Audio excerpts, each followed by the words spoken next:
Thank you very much. Now we're going to have a response from Gemma Holmes at the Committee on Climate Change. Do you want to give us your reflections on the work? Yeah, that's fine. And so can you hear me okay? Yes. Yeah, great. So thank you for presenting the results of the research. It's all really interesting. So I was asked to contribute at the end as someone who is sort of the target audience for these projects, and sort of to provide my perspective on a more policy side of things to the research and the outputs. So I work for the Committee on Climate Change as a senior analyst, and I lead on health and infrastructure. The Committee on Climate Change, or the CCC, was established as part of the Climate Change Act in 2008 to provide government with advice and scrutiny on emission reduction targets and adapting to climate change. So the CCC produces the UK Climate Change Risk Assessment Evidence Report every 5 years. And that report outlines the climate risks and opportunities the UK is likely to face and what the priority actions are for government. So we're currently working towards producing the third risk assessment evidence report for publication next summer. The second CCRA report, which was published in 2016, set out a number of key risks facing the UK. And these research projects presented data helping to assess and improve the evidence base for 4 of those key risks. So flooding, the risks to health, well-being and productivity from high temperatures, the risks of shortages in water supplies, and the risks to natural capital, including things like biodiversity. So looking at the sort of the heat stress and the high temperature research in more detail, the CCC have highlighted before that there are studies that show that around 20% of current homes currently overheat in even average summers in the UK. Heat-related deaths are around 2,000 per year, and that has been projected to potentially rise to up to 7,000 per year by 2050.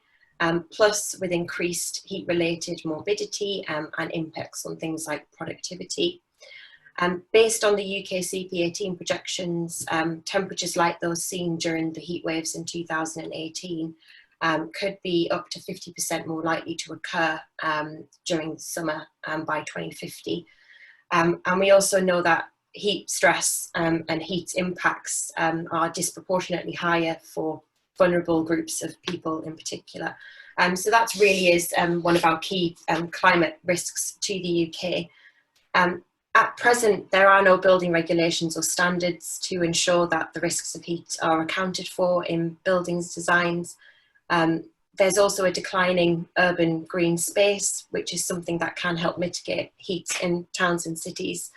So the CCC has for a number of years recommended to government that we need some sort of standard to assess the risk of overheating in buildings, to make sure that there's appropriate adaptation in place so that they are cool and comfortable during summer.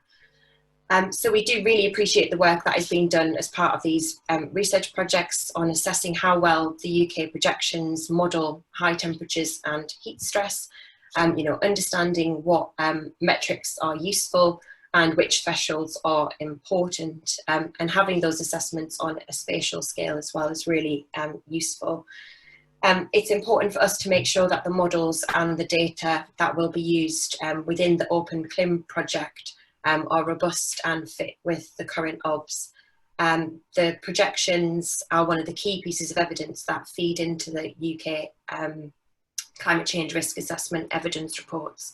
So having this research show where the projections are in line with current OBS and what the uncertainties are can really help make our future assessments of risk and then subsequently the priorities for government more robust. In addition, being able to quantify more precisely that future level of risk and uncertainty could help justify future policies and future investment in adaptation actions. So for example, if people like architects and builders start to account more commonly for future climate conditions within building and community designs, they could have more confidence in those projections and be able to more confidently consider the likely impacts of things like heat stress, which could ultimately help them make better decisions of which adaptations they could need to mitigate future heat.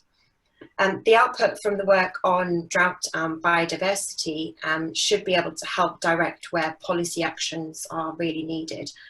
So those issues were flagged in our last two land use reports that the CCC published as needing to know more detail on, especially understanding where different activities should be prioritised across the UK, especially under different degrees of warming. So for example, which agriculture or urban areas most require interventions from drought. That could be something particularly useful for water companies to help them plan for their future water needs. On the biodiversity side, the outputs could provide a better understanding of where action is needed to protect ecosystem services and prioritise where things like trees are planted, which can provide a carbon sink, which is important from a climate mitigation perspective, but also can bring a host of other benefits.